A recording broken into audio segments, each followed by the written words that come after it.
So last week we talked about dreaming and how we can get caught up in other people's dreams. So I want to go a little more deeper into how that process works. And it's the mind states that we live in are what makes us susceptible to different types of dreams. So if we start to learn how mind states work, we have more power and control over what types of dreams we engage in.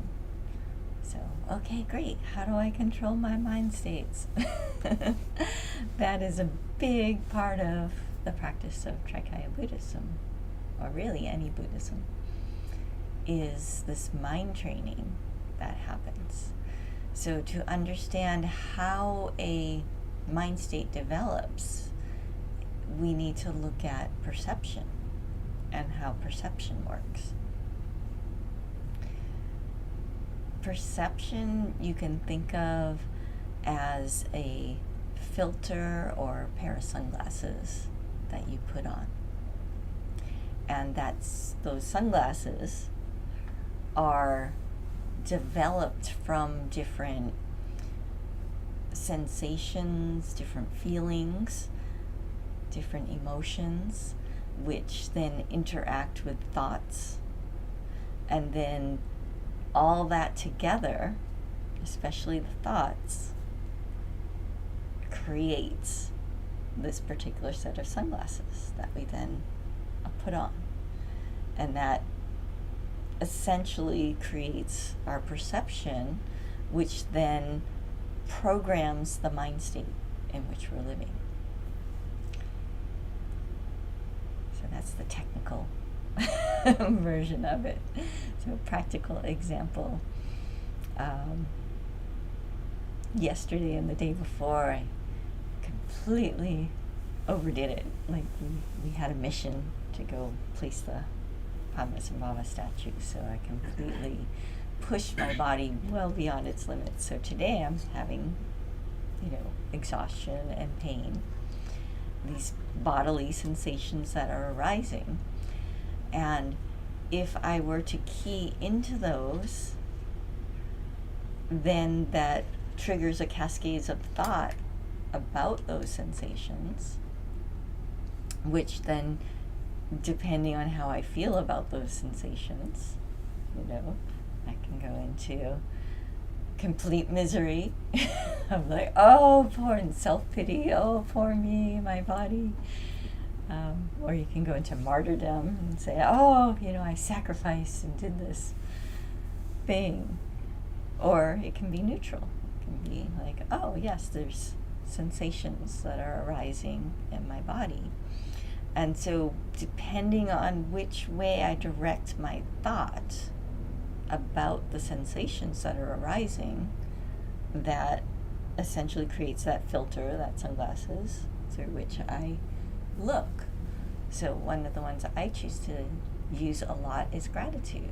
So it's like, oh yes, the body hurts, but I was able to do this amazing thing with the help of good friends and accomplish this task that was important, and still be able to get up this morning and function. And that is just amazing.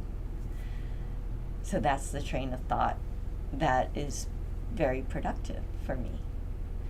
And we have this ability to train our thoughts, to train our mind in this very beneficial and productive way. Most people, however, have not had any mind training, so they just have this tremendous amount of conditioning, these pre-programmed sets that have come from caregivers, parents, teachers, society, advertising, all of that input of how one should be when these things happen. So the pre-programmed societal set for when one feels pain and exhaustion is to be miserable. And so that is what most people would experience. But because I've done this training, it's like, oh, I don't have to go down that road. And it doesn't mean that I am special or powerful and can do this. This is something we all do all the time. But bringing awareness to it, to this process as it unfolds, then allows us to kind of start to tweak and adjust how we want to build that pair of sunglasses through which we're going to see the world. So we can practice with very little things that happen throughout our day. From the first moment that we wake up in the morning, we can just observe all the different sensations that we suddenly become aware of. And in that moment, we can decide what thoughts we want to cultivate surrounding those sensations. And the more we do this, the more we start to create associations. And the more we do the associations, the more automatic it comes. Would you turn off the heat? Oh, thank you. Like starting to get really hot. The heat has kicked in. Thank you.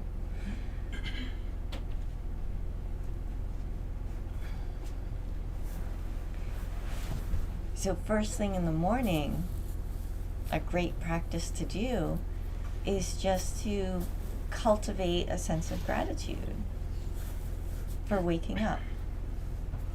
Because not everybody woke up today. But you did. So therefore you're here to do something, is one philosophy that you can buy into or not. But whether you or not you buy into that philosophy, you are here. And that alone is reason to experience gratitude, and it opens us to the ability to feel joy, because it's there. If we don't let all of these other preconditioned thoughts get in the way. Then as we go about our day, maybe we meditate, we shower, and then maybe something doesn't go the way that we expected. Maybe, we forgot to buy milk, and so we go to have our cereal, we're half asleep, we pour the cereal, and then, there's no milk. And again, the societal programming is, I didn't get what I wanted. I wanted my cereal with milk. And that experience then triggers emotions, triggers sensations. You feel a little hungry and a little frustrated because it's like, I knew I had to stop at the store yesterday and I completely forgot. And so now we're self-flagellating, right? Because we didn't do what we had planned to do. And this whole process is all taking place within a second. And all of that erupts into a thought pattern. And we can't necessarily control sensations, emotions, feelings that arise. But if we watch them carefully, they're very quick. They just pass through us instantly. But as we're observing this whole process of the development of a particular mind state, we see all of these sensations and feelings and emotions start to trigger these thought patterns. And it's the thoughts that we have control over. not necessarily what thoughts arise, but what thoughts that we cultivate, what thoughts that we continue on, that we start to invest in. It's like, one example is, we're at the train station and the thoughts are going by, and then we get on the train and we go on that thought train and it takes us for a ride. And if we've taken that ride a number of times, we know exactly where that thought train is going to go. So you're like, oh, I didn't buy the milk. Oh, I'm so mad. And you start spinning out, and then all of those thoughts that you've had before start to play out. And if you are paying attention, you're practicing mindfulness, then that particular thought train will become familiar to you. And there'll be this moment of awareness that, oh, here's that thought train. Oh, maybe I'm not going to get on it this time.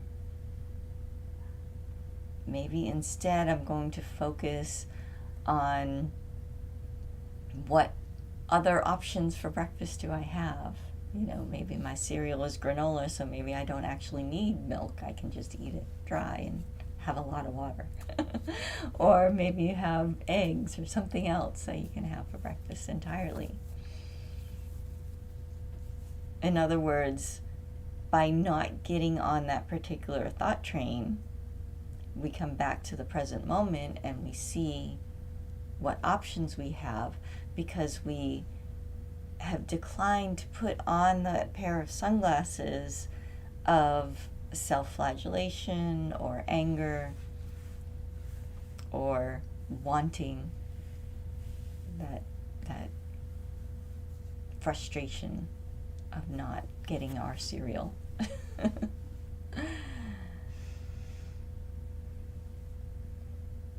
So again, coming back to that present moment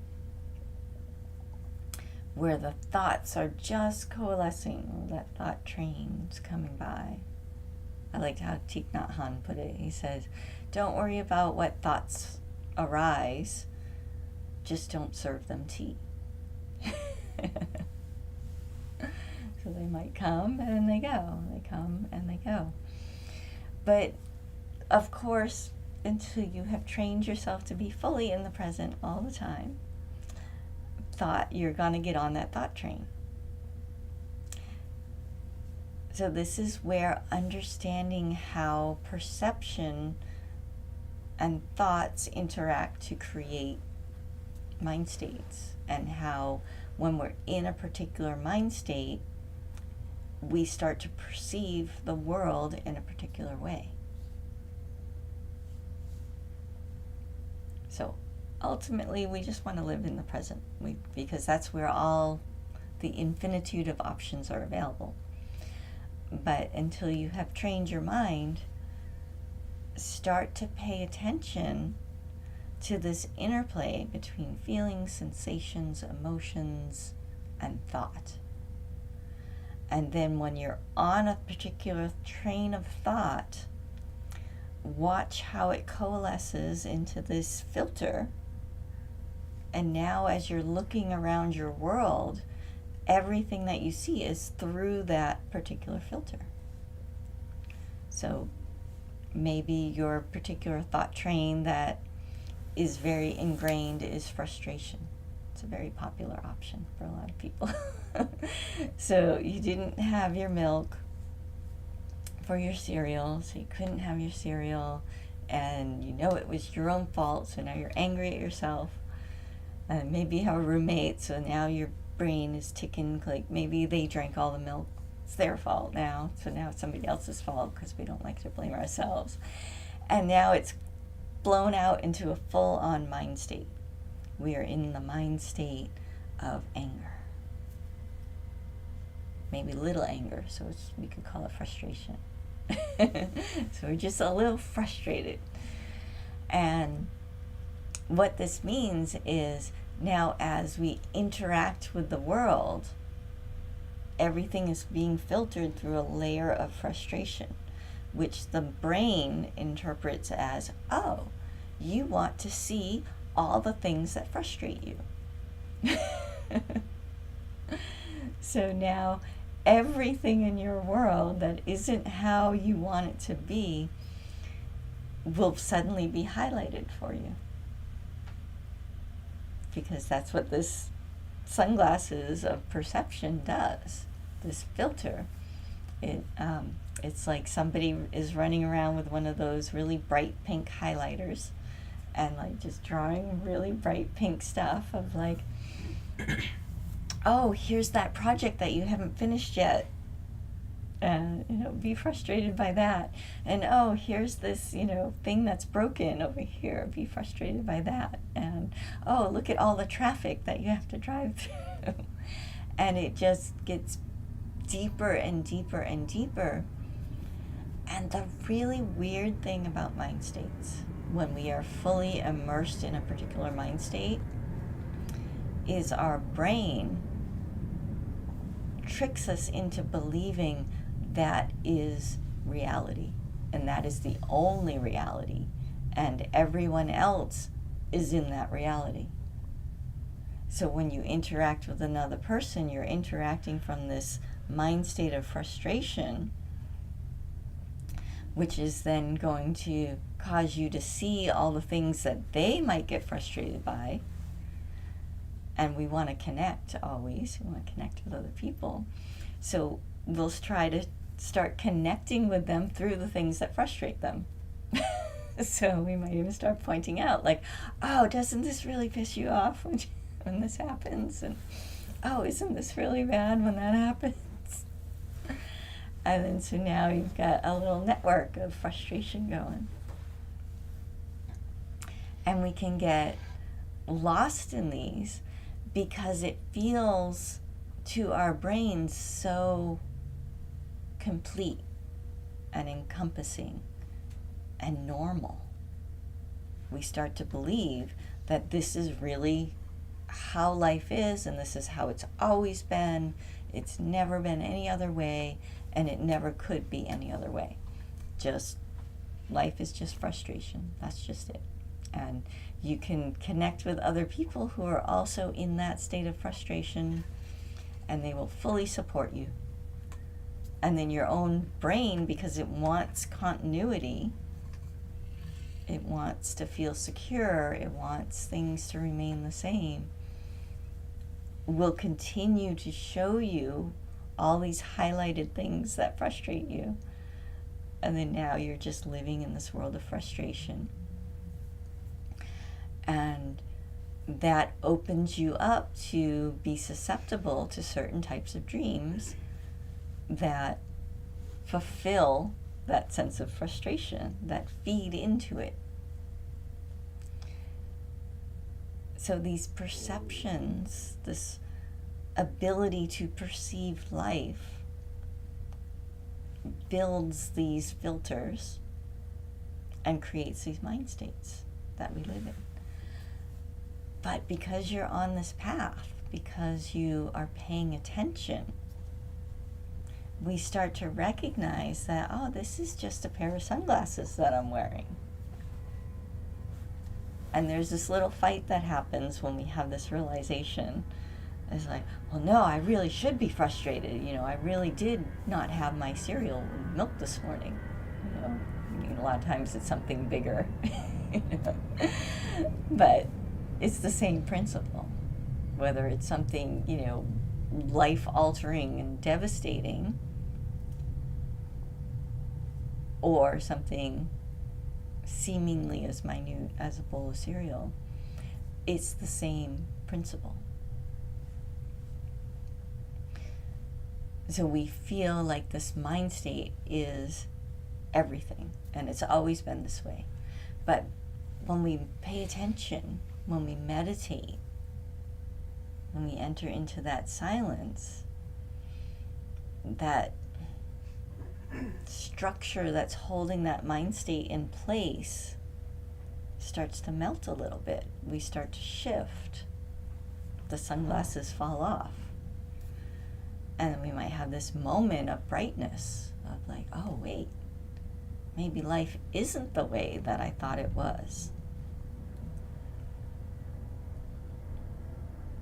Sometimes we don't even have to go into a full seated formal meditation.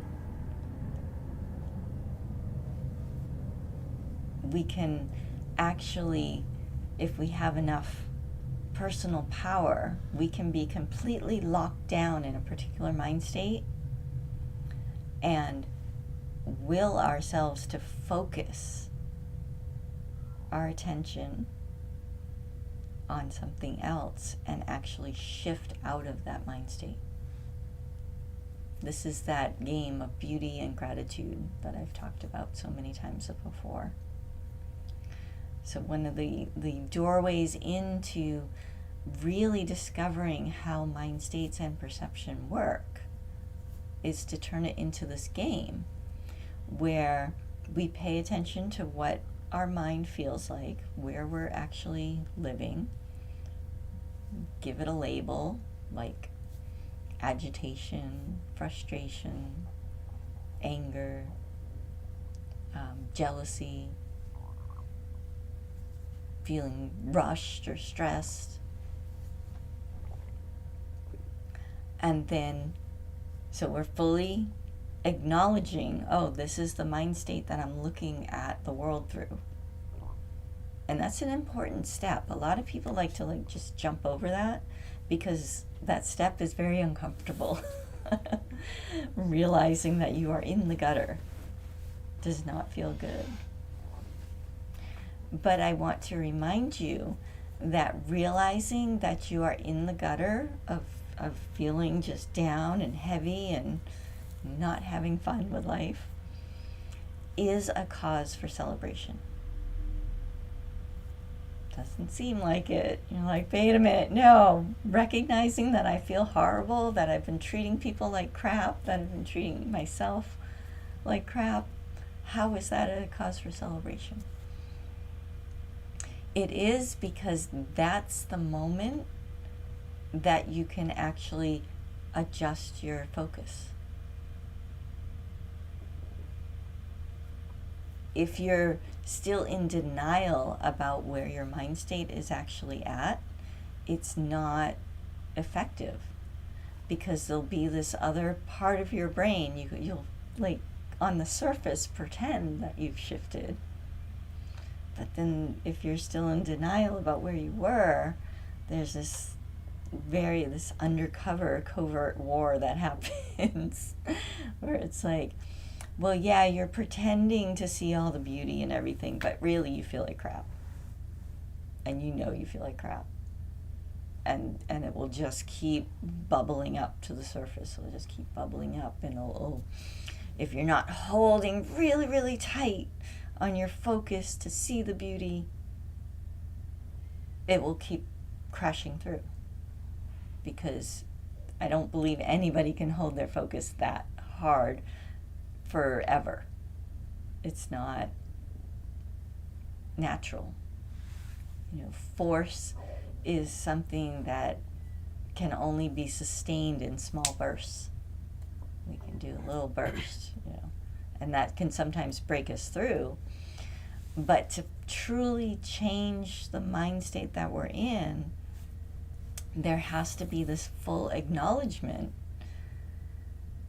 and that it means accepting the responsibility for being in the mind state in which we find ourselves. And that can also be very painful, to be like, oh, wait, I put myself in this mind state. But again, that's a huge cause of celebration, because, oh, I put myself in this mind state. Even though it's complete crap and it feels horrible and it's not fun, oh, I put myself in this mind state. Do you see how powerful that is? To just realize, like, oh, I put myself here. Because that means I can put myself somewhere else. That means I don't have to live in that mind state forever. Even though my brain is tricking me into this sense of continuity of like, nope, this is all that exists. this is just how life is. I have all these people around me that agree that this is how life is. I turn on the news, I put it on social media, I get all this feedback, this is how it is. But wait a minute, that I created this mind state. So that recognition is an acceptance of responsibility and a reclaiming of personal power. And in that moment, you have access to the infinity of mind states that are available. You can go into any mind state that you want at that point, if you can control the focus of your mind, which you can. We all can. But we get sidetracked. We get caught up in the habitual patterns. We keep getting on that thought train, going around and around. So paying attention and becoming aware of that, oh, it's my mind. I'm doing this.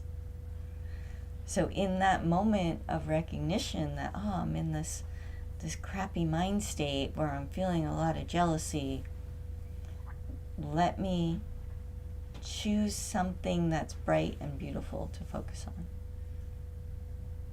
So we can look around in our immediate environment and say, oh, there's this beautiful statue of Tara.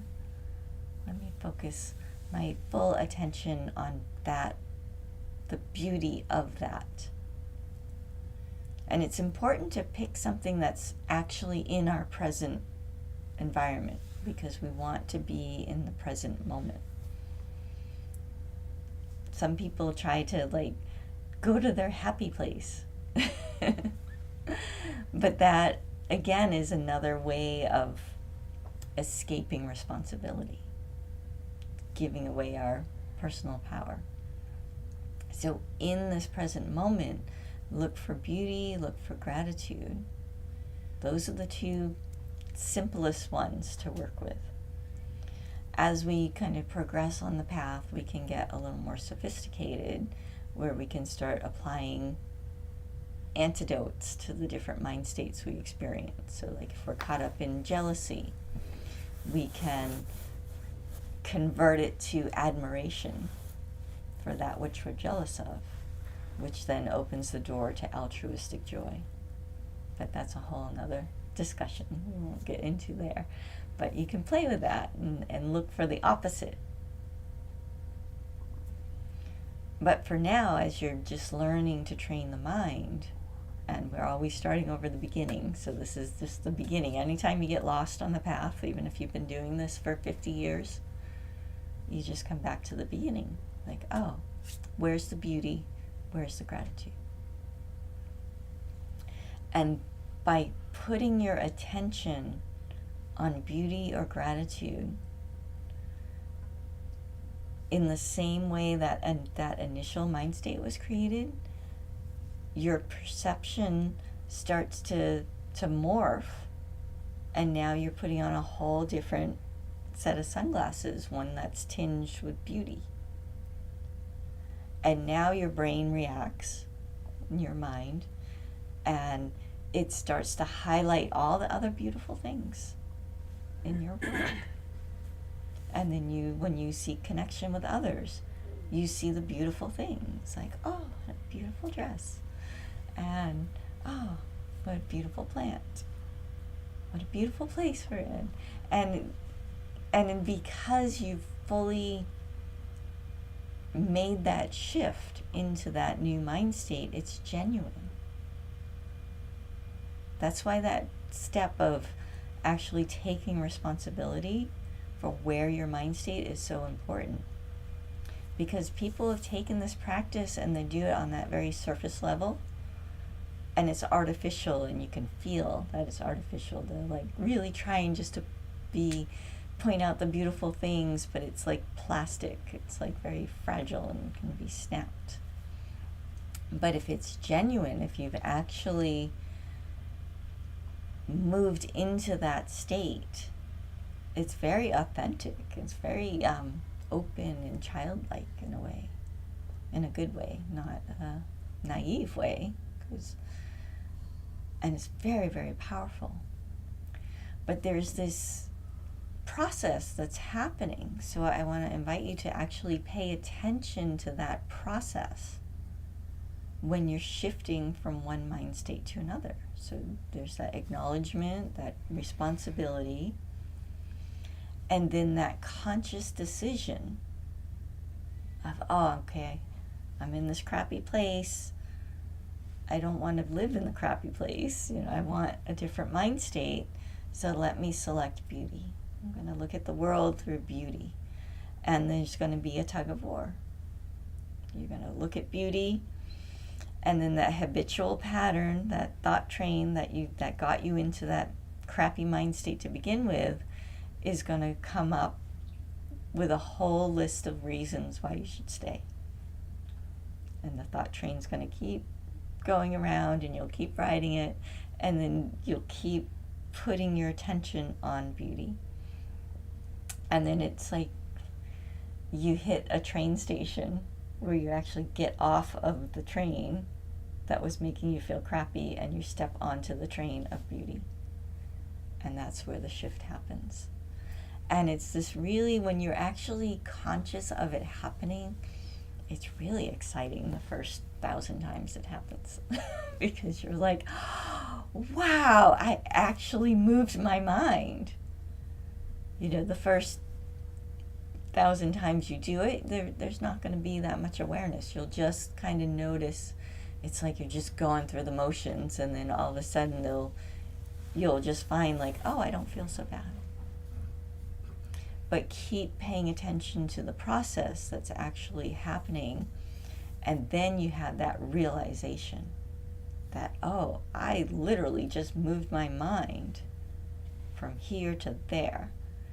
And once that happens, the process of shifting from one mind state to another rapidly accelerates. You don't have to go through the motions of that tug of war anymore, because the game is up.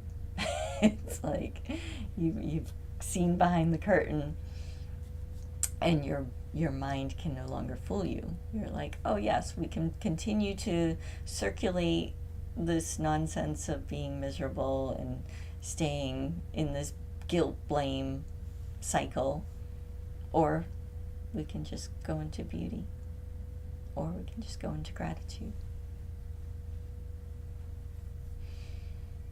And I love those states of beauty and gratitude because there's not a lot of thought that happens there. There's a lot of stillness. Initially you look around and your thinking mind is like, oh, that's beautiful, that's beautiful, oh, that's beautiful, oh, I really love that, oh, I like that. But then after it becomes established, that little kid voice of like, oh, that's pretty, oh, that's nice, oh, that's nice, just kind of starts to settle, and there's just this openness, and we're able to interact with the world from that state, and it's an entirely different experience. It's much more fun, I think. But don't take my word for it. Play with it, see what happens. And again, depending on where you're at on the path, it might be just, okay, I'm just going to start training myself to see beauty, to see gratitude. And every time you think of it throughout the day, you're like, okay, what am I thinking? What am I feeling? Am I in beauty or gratitude? No. Okay, where am I? Give it a label, and then say, all right, now I'm going to focus on beauty. I'm going to focus on gratitude. And then you just start this game that goes on, and eventually the game becomes a new habitual pattern. So you'll find yourself get frustrated by something doesn't go the way you wanted, And then if you've done this game enough times, it like just automatically kicks in. Like, oh, I'm feeling frustrated. Oh, wait a minute. Wow, what a beautiful butterfly. And it just automatically happens.